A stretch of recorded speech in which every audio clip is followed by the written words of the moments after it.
साथियों, हमारे साथ में धर्मपाल सिंह सील जी हैं, जो उपाध्यक्ष हैं पंजाब किसान सभा के। पंजाब में जो किसानों का हालत क्या है, किस तरीके से किसान जूझ रहे हैं और किस तरीके से आपने उसके खिलाफ संघर्ष की योजना बनाई है, वो कॉमरेड। साथी जी, जो पंजाब की अवस्था है वो देश से के बाकी सूबों से, बाकी प्रांतों से भिन्न है। वो इसलिए है कि पंजाब एक बॉर्डर स्टेट है और दूसरा इसके साथ एक कारण जुड़ता है, जो 3 खेती कानून थे उनके खिलाफ जो बहुत बड़ा आंदोलन वो पंजाब की धरती से शुरू हुआ। पंजाब की धरती से चलकर दिल्ली बॉर्डर पे गया। वो जीतने के बाद जो हमारे देश के प्रधानमंत्री नरेंद्र मोदी जी हैं, हम ये समझते हैं कि उनके मन में पंजाब के किसान के ख़िलाफ़ एक बहुत ज़बरदस्त गुस्सा है। वो गुस्सा भी नहीं जैसे कोई दुश्मना रवैया होता है ऐसे अपना रहे हैं। उसकी एक उदाहरण तो मैं देनी चाहूँगा कि उस आंदोलन के बाद देश के प्रधानमंत्री ने, जो हमारे पंजाब के साथ बॉर्डर लगता है पाकिस्तान का, हज़ारों किलोमीटर है, उसका जो BSF का सीमा है, अधिकार क्षेत्र है, वो 50 किलोमीटर अंदर तक बढ़ा दिया, जिस करके जो हमारा सारा वहाँ का प्रशासनिक ढांचा है वो उनके अधीन हो गया। किया उसने इसलिए ताकि बाहर से आतंकवादी का हमला नहीं होगा, हथियार नहीं आएंगे, नशा नहीं आएगा। नशा हथियार बाद दस्तूर जारी है। कोई ऐसा एक दिन भी नहीं होता जब वहाँ से नशे की बड़ी बड़ी खेपें नहीं पकड़ी जा रही। दूसरा, जब वो विधानसभा के चुनाव में बठिंडा रैली में जाना था उन्होंने अपना भाषण देने के लिए, वो चले गए यहाँ से एरोप्लेन के साथ। वहाँ जब बठिंडा से आगे जाना था तो वहाँ जाकर उनको खबर मिल गई कि वहाँ तो सारा 600-700 आदमी इकट्ठ है। इसलिए बहाना उन्होंने ये बनाया, गए तो इस करके नहीं। और जो कि रूट भी उनका बाई एयर था, उन्होंने फिर बाई रोड जाना वहाँ से मुनासिब समझा। रास्ते में कहीं किसान थे, किसी किसान ने उसको रोका नहीं। पर जो हम महसूस करते हैं, उन्होंने जब वापसी आए वहाँ से हवाई अड्डे पर उनका ये बयान देना कि आपके CM को बोल देना, देश के प्रधानमंत्री आपकी अपनी जान बचाकर चले गए हैं, और जाके राष्ट्रपति के साथ उनका मुलाकात करना, इसके पीछे एक बहुत बड़ा दुश्मना रवैया। जैसे 1984 में जो इंदिरा का मर्डर हुआ है, राजीव गांधी ने एक बयान दिया था कि जब कोई बड़ा पेड़ गिरता है तो धरती तो हिलती है। इसलिए वो एक बहुत ख़तरनाक साजिश थी। दूसरा, पंजाब में आज नशे के कारण हर रोज़ 2-3 नौजवान जिनकी आयु 18 से 19, 20, 22 साल की होती है, 2-3 कम से कम है जो पेपर में आता है। जो पेपर में नहीं आता उसका मेरे को मालूम नहीं। वो नशे के ओवरडोज के कारण अपनी जीवन लीला ख़त्म कर रहे हैं। और इसी तरह किसान भी लगातार 3-4 किसान हर रोज़ की एवरेज है कि वो कर्जा ना उतारने के कारण, सिर्फ 3-2.5 एकड़ का मालिक होता है, 4-5 लाख का कर्जा है, वो कर्जा दे नहीं सकता। कर्जा ना देने के कारण वो भी अपनी आत्महत्या कर रहा है।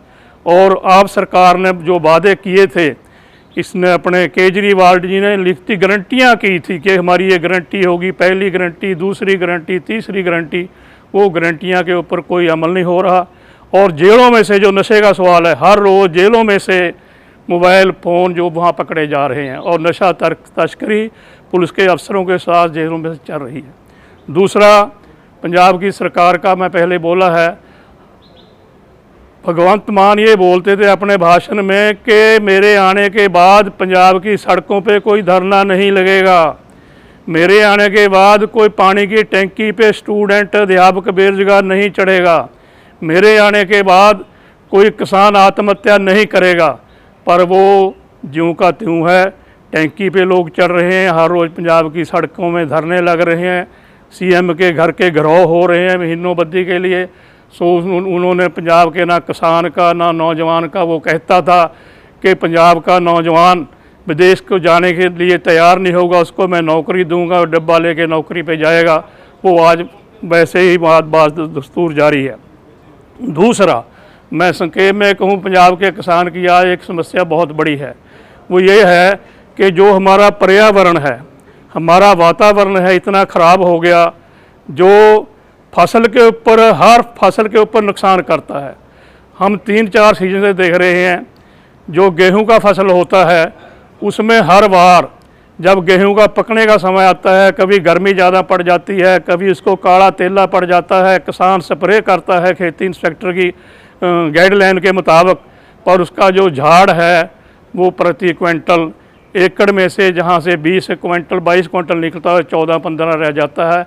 ये घाटा किसान को लगातार, और इस बार पहली बार हुआ कि जो पैडी की फसल है, पैडी की फसल में 1 एकड़ में 30 से 32 क्विंटल का हमारे झाड़ निकलता है, पैदाइश निकलती है पैदावार पैडी की।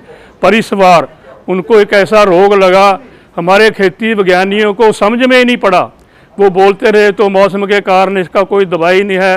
आखिर में जब फसल पकने के तैयार हो गई तो थोड़ा बहुत किसानों ने स्प्रे किया, उसका हाफ एंड हाफ जो उसका पैदाश थी प्रति एकड़ की वो कम हो गई, और इस कारण किसान और घाटे में जा रहा है। पंजाब सरकार ने उसका मुआवजा देने के लिए अभी तक कोई ऐलान नहीं किया कि एकड़ का कितना मुआवजा होगा।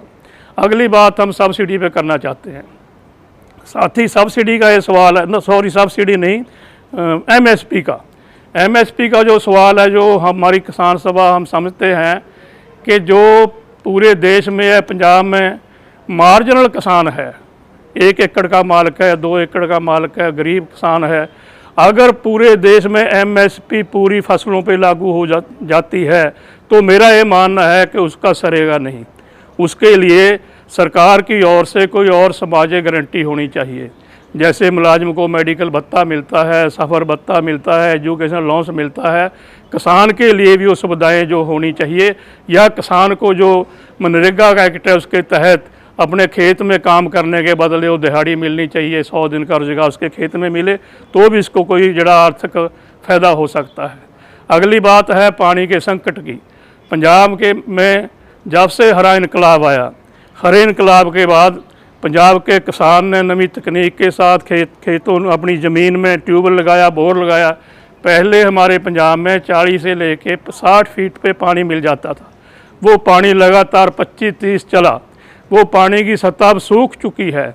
उसके बाद हम 100 फीट पे चले गए, वो 100 फीट की भी सतह सूख चुकी है। उसके बाद 200 फीट पे ट्यूबवेल होने लगा, वो भी अब 80-90% सूख चुकी है। अब जो हमारे इलाके में, जो मेरा ज़िला पटियाला है, हमारा मालवा क्षेत्र है, 4-5 ज़िले पड़ते हैं, उसमें 600 से लेके 700-800 फुट तक बोर हो रहा है, फीट तक, जिसमें 35-40 पावर की मोटर से कम मोटर पानी निकालने में असमर्थ है। इसलिए पंजाब के किसान की दुर्दशा जो है, जो ये बहुत माड़ी है, और इसकी तरफ सरकार कोई पानी की व्यवस्था या नहरी पानी की व्यवस्था जो होनी चाहिए, या फसलों की विभिन्नता जो होनी चाहिए, उसकी तरफ सरकार कोई संजीदा नहीं है। अगला एक सवाल और है, जो अब नई सिचुएशन है, उसमें भी हम समझते हैं कि ये बीजेपी की शरारत है, राजनीति है उनकी। ये आंदोलन ख़त्म होने के बाद पंजाब में जो किसानों का एका, पंजाब हरियाणा का एक जमाती एका उसरा था, उस एके को तोड़ने वास्ते उन्होंने एक चाल चली है। हमारे पंजाब में एक अमृतपाल सिंह नाम का आदमी, जो दुबई में रहता था, वहाँ ड्राइवरी करता, ट्रक की ट्राला चलाता था, उसको ले आके पंजाब के वारस के तौर पे वहाँ स्थापित कर दिया है। अगर वो आ जाओ सोशल मीडिया के ऊपर, जो हमारे सिख सेंटीमेंट्स हैं उनको भड़काने के लिए हर रोज़ प्रचार करता है। पंजाब की जो किसानी है वो 90-95% सिख किसानी है, इसलिए उनके मनों, उनकी जो भावनाएं हैं, उनको कैश करके, उनको दुखित करके पंजाब के जो किसान का एका तोड़ने की एक साजिश है। इसके साथ में एक नया जो घटनाक्रम चल रहा है वो ये है कि दिल्ली किसान मोर्चे के बाद पंजाब में जो किसान मोर्चा 3 जगह बंट गया है। जो उगराहा ग्रुप था वो तो पहले ही अकेला रहता था, अब एक राजेवाल का ग्रुप है जिसने अपना सियासी दल बना लिया, एक जगजीत सिंह डल्लेवाल जिसने गैर राजनीतिक किसान मंच बनाया है, जो कहता संयुक्त किसान मोर्चा मेरा तो गैर राजनीतिक है, एक हमारे वाला है जिसमें मेजॉरिटी वामपंथी, हमारी ऑल इंडिया किसान सभा है, दूसरे दर्शनपाल वगैरह सभी काम करते हैं। अब वो जो गैर राजनीतिक है वो जो अमृतपाल सिंह है उसकी विचारधारा की हामी भरता है, जो हमारे पंजाब में किसान आंदोलन के आने वाले दिनों के लिए एक खतरनाक विचारधारा है। हम अपनी पूरी कोशिश है उस विचारधारा के खिलाफ भी अपना विचारधारक संघर्ष है वो जारी रखे हुए हैं, और हम उम्मीद करते हैं कि हम उसको जारी रखते हुए, जैसे पहले ही पंजाब में शांति का वातावरण पैदा किया था इस लेफ्ट मूवमेंट ने, उसको पैदा करने की कोशिश करेंगे, हालात बिगड़ने नहीं देंगे।